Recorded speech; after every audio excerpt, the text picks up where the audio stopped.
ಅನಾವರಣ.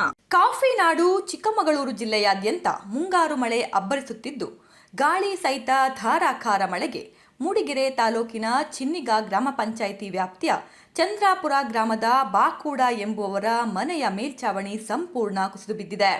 ಇದರಿಂದ ಮನೆ ಮಂದಿಗೆ ದಿಕ್ಕೆ ತೋಚದಂತಾಗಿದ್ದು ಕಂಗಾಲಾಗಿ ಹೋಗಿದ್ದಾರೆ. ಘಟನಾ ಸ್ಥಳಕ್ಕೆ ಸ್ಥಳೀಯರಾದ ಸುಂದರೇಶ್ ಹೊಯ್ಸಳಲು ಭೇಟಿ ನೀಡಿ ಸಮಸ್ಯೆಯನ್ನ ಅಧಿಕಾರಿಗಳ ಗಮನಕ್ಕೆ ತಂದು ಸರ್ಕಾರದಿಂದ ಸೂಕ್ತ ಪರಿಹಾರ ಸಿಗಲು ಪ್ರಯತ್ನಿಸುತ್ತೇವೆಂದು ಭರವಸೆ ನೀಡಿದ್ರು. ಈ ಸಂದರ್ಭದಲ್ಲಿ ಇಂದ್ರೇಶ್ ಜೈನುಬೈಲ್, ಚಂದ್ರಶೇಖರ್, ರವಿ, ರಘು, ಗಣೇಶ್ ಇದ್ದರು. ಗ್ರಾಮದಲ್ಲಿ ಇವತ್ತು ನಮ್ಮ SST ಮೀಟಿಂಗನ್ನು ಮುಗಿಸ್ಬಿಟ್ಟು ಅಲ್ಲಿ ಸಂಬಂಧಿಸಿದ ಸಮಸ್ಯೆಗಳನ್ನ ಹೇಳ್ಬಿಟ್ಟು ನಾವು ಕೂಡಲೇ ಎಲ್ಲಿ ಸಮಸ್ಯೆ ಆಗಿದೆ ನಾವು ಇದಕ್ಕೆ ಬಂದ್ವಿ. ಇಲ್ಲಿ ನೋಡಿದ್ರೆ ತುಂಬ ಪರಿಸ್ಥಿತಿ ಅದತ್ರ ಆಗಿದೆ, ಒಳಗಡೆ ನೋಡೋಂಗಿಲ್ಲ, ಅಷ್ಟು ಕೆಳಗಡೆ ಎಲ್ಲ ಬಿದ್ದೋಗ್ಬಿಟ್ಟಿದೆ.